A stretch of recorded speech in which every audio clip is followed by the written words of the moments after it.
It was a Tuesday, maybe 8:30 p.m.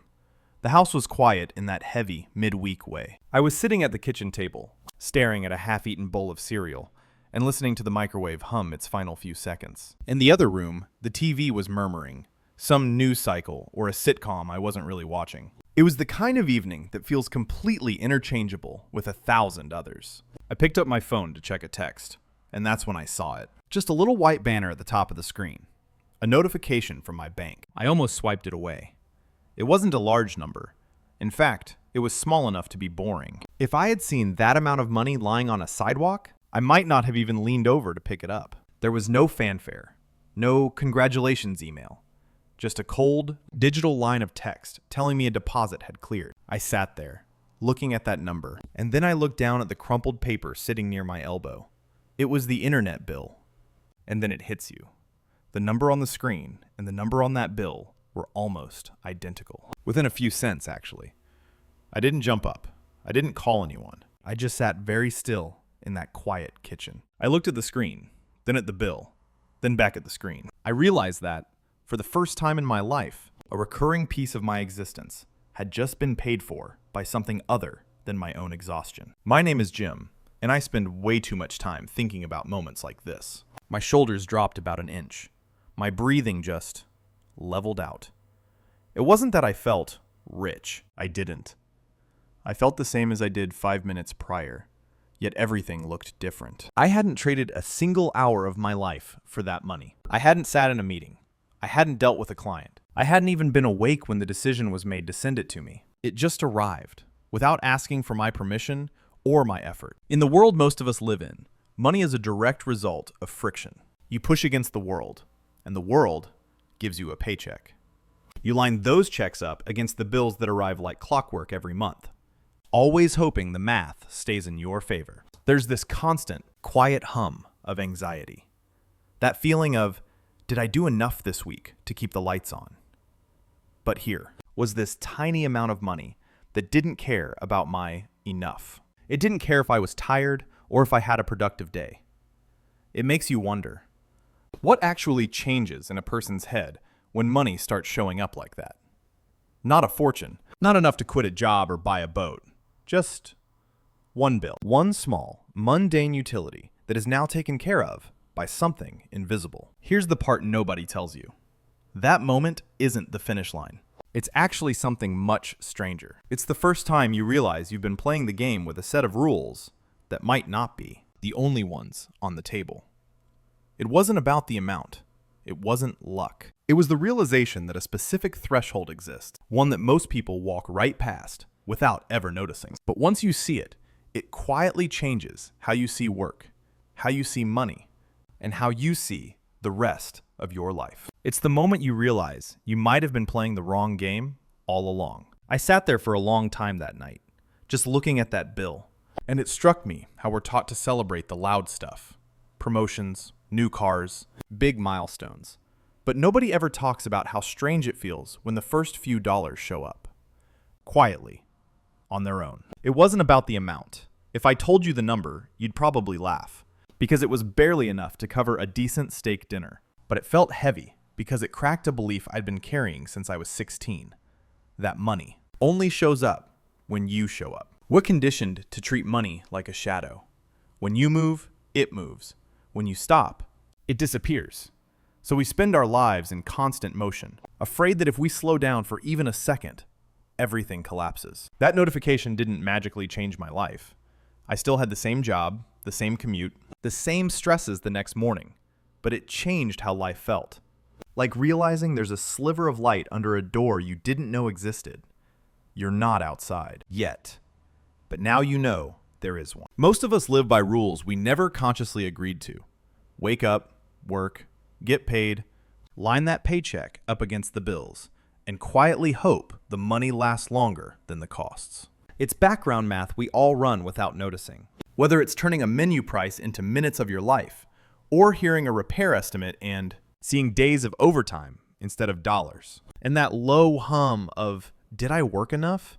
Never really turns off. We don't question it because it's normal, because everyone around us is doing the same thing. But it's a way of living where you're the only engine, and if you overheat or pull over for a moment, everything stops. That Tuesday night was the first time I noticed a tiny exception to that rule. For one small corner of my life, the internet bill, the engine wasn't me anymore. The machine was running, and I was just sitting there eating cereal. And that's when the uncomfortable thought shows up. If one bill can be covered while I'm asleep, why couldn't two or three? Not in some dramatic quit your job way, but in a quiet, almost invisible way most people miss because they're waiting for something louder. For most of our lives, money is just a storage box. We earn it, park it, and pull it out when life asks. But sometimes it starts to trickle, a few dollars at a time. And that box stops being passive and starts participating. Nothing cinematic happens. There's no montage, just the subtle realization that there's a tiny hole between your work and your life. And a little oxygen is leaking through. Not enough to buy a new lifestyle, but just enough to buy back a small piece of your time. But once you see it, you start looking at your life as a list. Not in a dramatic way, just noticing how everything is really a collection of recurring obligations that show up whether you're ready or not. The phone bill, the insurance, the groceries, the rent, fixed points that don't care how your day went or how motivated you feel. We usually think about these things through our salary, telling ourselves we need to earn a certain amount to cover them, acting like we're the bridge between the work and the bills. Because if that bridge collapses, the bills don't stop. They just pile up. But something strange happens when just one of those obligations stops depending on your next paycheck. When a bill is simply handled, not because you worked extra hours, but because the money you already have decided to move on its own. And it feels like a weight you've carried for years suddenly gets a little lighter. Not gone, just lighter enough to notice. That's when the math quietly changes from how much can I earn to how many pieces of my life don't need me anymore. Even though it's such a small, almost embarrassing milestone that you'd never brag about it. Because telling someone you're excited your phone bill is covered for good just earns you a confused look and another drink order. But inside your own head, the weather shifts. The volume on your anxiety drops a notch.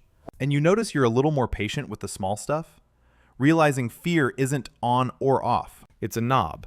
And for the first time, someone turned it slightly to the left. This is also the most dangerous phase because it's slow and invisible. And while you're quietly noticing this shift, you're surrounded by louder signals, friends upgrading, cars, coworkers buying bigger houses, visible progress everywhere, making your small coverage win feel almost ridiculous, like bringing a toothpick to a sword fight. The doubt creeps in not because the math is wrong, but because there's no applause for a paid utility bill, and it starts to feel like you're standing still while everyone else is sprinting.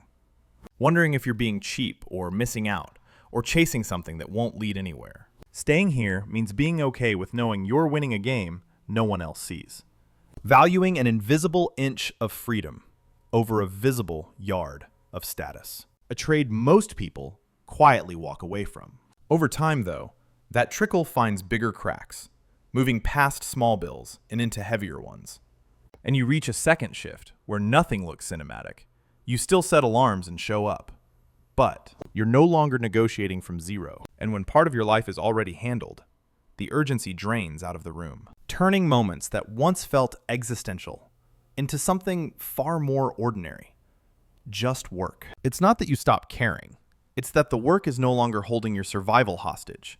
And that single shift ends up changing your behavior more than any motivational book ever could, especially the way you see risk. Saying no suddenly doesn't feel like stepping off a cliff anymore. It feels like stepping off a curb. Because when your basic survival isn't completely tied to your boss's mood that morning, they lose a very specific kind of power over you. A power they probably never knew they had, but you felt every day as that quiet tightness in your chest. You start realizing that a pay cut at a job you actually like might be survivable, or that trying a new idea isn't reckless anymore. It's just an experiment. Fear doesn't disappear. I don't think it ever really does, but it softens. It fades from a screaming siren into a low hum in the background, and you begin making choices based on what you want to do instead of what you're terrified of, losing. From the outside, nothing looks different. Same car, same neighborhood, same routines. But inside, the foundation is changing. slowly turning from sand into something solid. You realize that for years you weren't just working for money, you were working for permission. Permission to rest, to breathe, to choose. And without making a big announcement, you're quietly buying that permission back, one bill at a time. Eventually, often when the world itself seems to be panicking, something counterintuitive happens. Bad news stops feeling personal. Early on, every headline about a crash or downturn felt like a direct attack on your future, because that small trickle of money felt fragile, like a candle in the wind. And if it went out, you'd be back at zero. But deeper into this coverage phase, the numbers going down start to feel mechanical instead of catastrophic. Like watching the tide move, because your life is built on slightly higher ground now. Even if values fluctuate on a screen, the internet bill still gets paid. Groceries still show up. Dinner still happens, and the noise of the world turns back into just noise instead of a threat. That's when the real compounding begins. Not in a spreadsheet, but in your identity. You stop chasing visible upgrades. Stop feeling the need to explain your choices to people still measuring success by car payments. And you become surprisingly hard to rush. When you're no longer desperate for the next paycheck, you're no longer desperate for approval either. You move slower, listen longer, and stop reacting to every opportunity because you finally have the luxury of being selective. Looking back, it wasn't the money that changed me. It was the waiting. The years of letting a small, boring process run quietly in the background while everyone else sprinted toward shiny things. Because it taught me that the most powerful thing you can own isn't a luxury item. It's the ability to sit quietly with yourself and know that your time actually belongs to you. I still think about that Tuesday night sometimes. The half-cold coffee, the hum of the microwave, that tiny notification, and how most people are still waiting for a life-changing amount of money to fall from the sky, for the big win or the lucky break. So focused on the lightning strike that they never notice the rain. But if you can cover just one bill, only one, you've already broken the spell. You aren't just a worker anymore. You're a participant in a different kind of reality. And once you know that reality exists, you can never fully go back to being just an engine that burns energy on command. You've seen the outside, and honestly, it's much quieter out here. I know what usually happens next, though. There's a voice in the back of your head saying, "That's a nice story, but I'm barely keeping my head above water. I don't have some extra pile of money to put to work." And I get that, truly. Because the biggest lie in the world of money is the idea that you have to start with something impressive for it to count. We've been trained to believe that if you aren't moving mountains, you aren't moving at all. But this isn't about how much fuel you have. It's about rewiring the engine itself. If all you can find is enough to cover one small subscription, $5, $10, it feels laughably insignificant.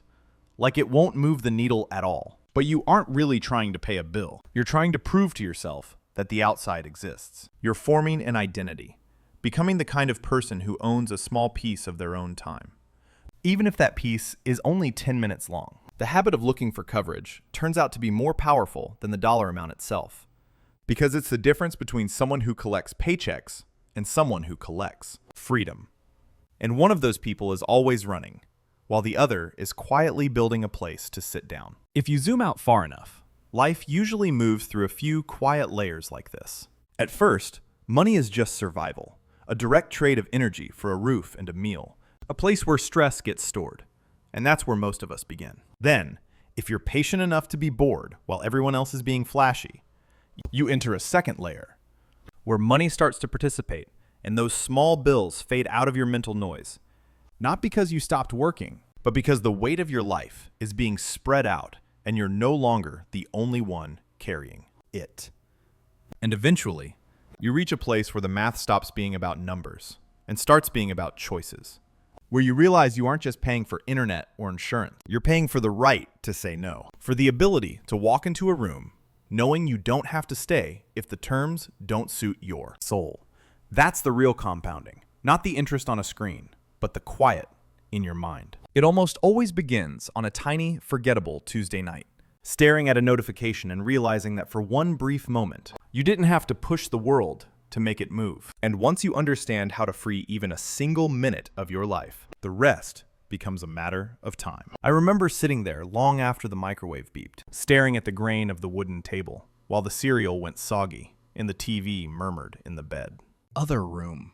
About things that suddenly felt very far away. And even though nothing looked different, and my bank account hadn't magically changed, the rules I'd been living by for 20 years had quietly expanded, like discovering a hidden room in a house I thought I already knew by heart. I think we spend so much of our lives trying to win the game.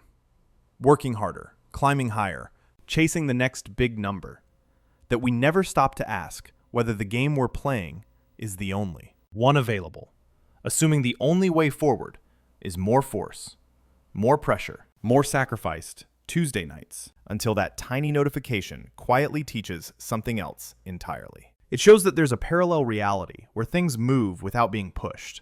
Not a shortcut or a fantasy, but something boring, slow, patient, and strangely inevitable. Because the math doesn't care about your hustle.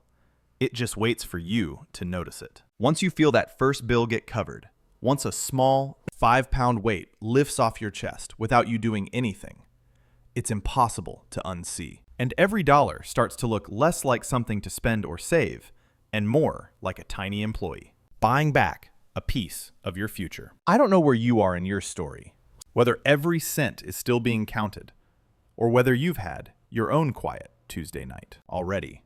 But I've learned the real turning point comes long before you have enough to quit. Right at the moment when your time and your money start to part ways. It's a quiet freedom with no trophy and no applause.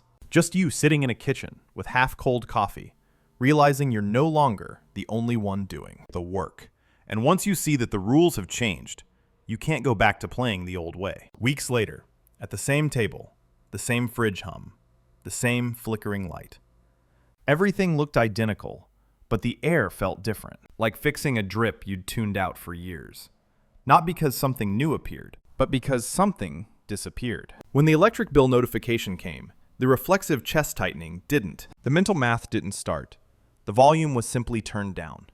And that's when I realized money doesn't change life by adding things, but by subtracting questions. The endless loop of, can I afford this?